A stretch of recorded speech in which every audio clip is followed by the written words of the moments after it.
آج سے 5 برس پہلے کہنے کو ایک شاعر میرے ساتھ فیملی پلاننگ میں سروس کرتا تھا۔ میں بہت بانماز ہوتی تھی۔ گھر سے آفس تک راستہ بڑی مشکل سے یاد تھا۔ لکھنے پڑھنے کا بالکل شوق نہیں تھا۔ اتنا ضرور پتہ تھا کہ شاعر لوگ بڑے لوگ ہوتے ہیں۔ ایک شام شاعر صاحب نے کہا کہ مجھے آپ سے ضروری بات کرنی ہے۔ پھر ایک روز ریستوران میں ملاقات ہوئی۔ اس نے کہا شادی کرو گی؟ دوسری ملاقات میں شادی طے ہو گئی۔ اب قاضی کے لیے پیسے نہیں تھے۔ میں نے کہا آدھی فیس تم قرض لے لو اور آدھی فیس میں قرض لیتی ہوں۔ چونکہ گھر والے شریک نہیں ہوں گے، میری طرف کے گواہ بھی لیتے آنا۔ ایک دوست سے میں نے ادھار کپڑے مانگے اور مقررہ جگہ پر پہنچی اور نکاح ہو گیا۔ قاضی صاحب نے فیس کے علاوہ مٹھائی کا ڈبہ بھی منگوا لیا تو ہمارے پاس 6 روپے بچے۔ باقی جھونپڑی پہنچتے پہنچتے 2 روپے بچے۔ میں لالٹین کی روشنی میں گھونگھٹ کاڑے بیٹھی تھی۔ شاعر نے کہا 2 روپے ہوں گے؟ باہر میرے دوست بغیر کرائے کے بیٹھے ہیں۔ میں نے 2 روپے دے دیے۔ پھر کہا ہمارے ہاں بیوی نوکری نہیں کرتی۔ نوکری سے بھی ہاتھ دھوئے۔ گھر میں روز تعلیم یافتہ شاعر اور نقاد آتے اور ایلیٹ کی طرح بولتے۔ کم از کم میرے خمیر میں علم کی وحشت تو تھی ہی، لیکن اس کے باوجود کبھی کبھی بھوک برداشت نہ ہوتی۔ روز گھر میں فلسفے پکتے اور ہم منطق کھاتے۔ ایک روز جھونپڑی سے بھی نکال دیے گئے۔ یہ بھی پرائی تھی۔ ایک آدھ مکان کرائے پر لے لیا۔ میں چٹائی پر لیٹی دیواریں گنا کرتی اور اپنے جہل کا اکثر شکار رہتی۔ مجھے 7واں مہینہ ہوا۔ درد شدید تھا اور بان کا درد بھی شدید تھا۔ علم کے غرور میں وہ آنکھ جھپکے بغیر چلا گیا۔ جب اور درد شدید ہوا تو مالک مکان میری چیخیں سنتی ہوئی آئی اور مجھے ہسپتال چھوڑ آئی۔ میرے ہاتھ میں درد اور 5 کڑکڑاتے ہوئے نوٹ تھے۔ تھوڑی دیر بعد لڑکا پیدا ہوا۔ سردی شدید تھی اور ایک تولیہ بھی لپیٹنے کے لیے نہ تھا۔ ڈاکٹر نے میرے برابر اسٹریچر پر بچے کو لٹا دیا۔ 5 منٹ کے لیے بچے نے آنکھیں کھولی اور کفن کمانے کے لیے چلا گیا۔ بس جب سے میرے جسم میں آنکھیں بھری ہوئی ہیں۔ سسٹر وارڈ میں مجھے لٹا گئی۔ میں نے سسٹر سے کہا میں گھر جانا چاہتی ہوں، کیونکہ گھر میں کسی کو علم نہیں کہ میں کہاں ہوں۔ اس نے مجھے بے باکی سے دیکھا اور کہا تمہارے جسم میں ویسے بھی زہر پھیلنے کا ڈر ہے، تم بستر پر رہو۔ لیکن اب آرام تو کہیں نہیں تھا۔ میرے پاس مردہ بچہ اور 5 روپے تھے۔ میں نے سسٹر سے کہا میرے لیے مشکل ہے اب ہسپتال میں رہنا۔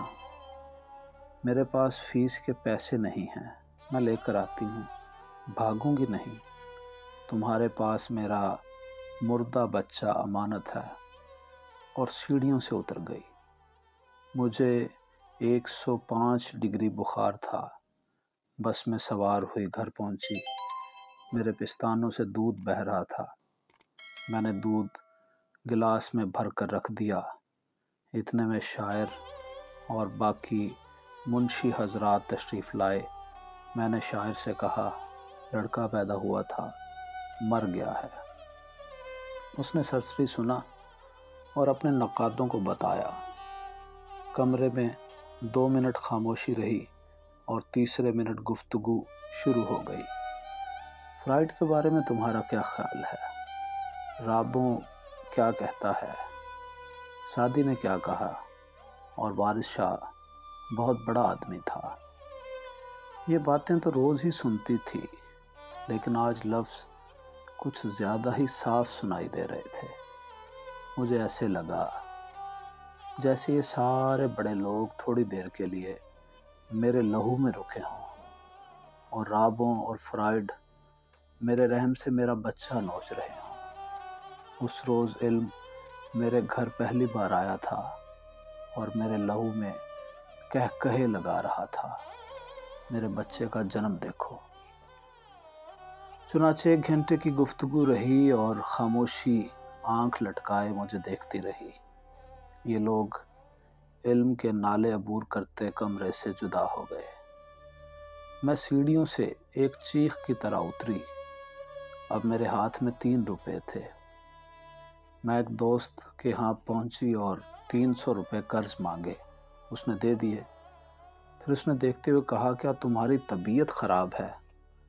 میں نے کہا، بس مجھے ذرا سا بخار ہے، میں زیادہ دیر رک نہیں سکتی، پیسے کسی قرض خواہ کو دینے ہیں، وہ میرا انتظار کر رہا ہوگا۔ ہسپتال پہنچی، بل 295 روپے بنا۔ اب میرے پاس مردہ بچہ اور 5 روپے تھے۔ میں نے ڈاکٹر سے کہا،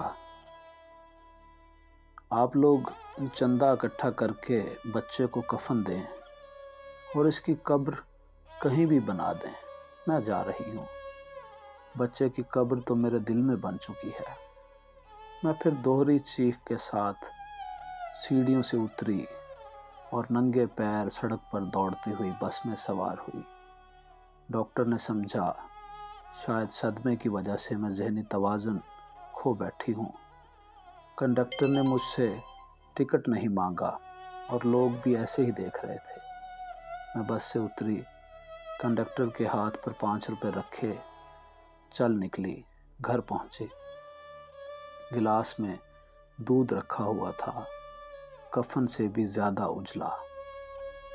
میں نے اپنے دودھ کی قسم کھائی، شعر میں لکھوں گی، شاعری میں کروں گی، میں شاعرہ کہلاؤں گی۔ اور دودھ باسی ہونے سے پہلے ہی میں نے ایک نظم لکھ لی تھی۔ لیکن تیسری بات جھوٹ ہے، میں شاعرہ نہیں ہوں، مجھے کوئی شاعرہ نہ کہے۔ شاید میں کبھی اپنے بچے کو کفن دے سکوں، لیکن آج چاروں طرف سے شاعرہ شاعرہ کی آوازیں آتی ہیں، لیکن ابھی تک کفن کے پیسے پورے نہیں ہوئے۔ کسی پرندے کی رات پیڑ پر پھڑپھڑاتی ہے۔ رات، پیڑ اور پرندہ، اندھیرے کے یہ تینوں راہی ایک سیدھ میں آ کھڑے ہوتے ہیں۔ رات اندھیرے میں پھنس جاتی ہے۔ رات، تو نے میری چھاؤں میں کیا کی؟ جنگل چھوٹا ہے، اس لیے تمہیں گہری لگ رہی ہوں۔ گہرا تو میں پرندے کے سو جانے سے ہوا تھا۔ میں روز پرندے کو دلاسا دینے کے بعد اپنی کمان کی طرف لوٹ جاتی ہوں۔ تیری کمان کیا صبح ہے؟ میں جب مری تو میرا نام رات رکھ دیا گیا، اب میرا نام فاصلہ ہے۔ تیرا دوسرا جنم کب ہوگا؟ جب یہ پرندہ بیدار ہوگا۔ پرندے کا چہچہانا ہی میرا جنم دن ہے۔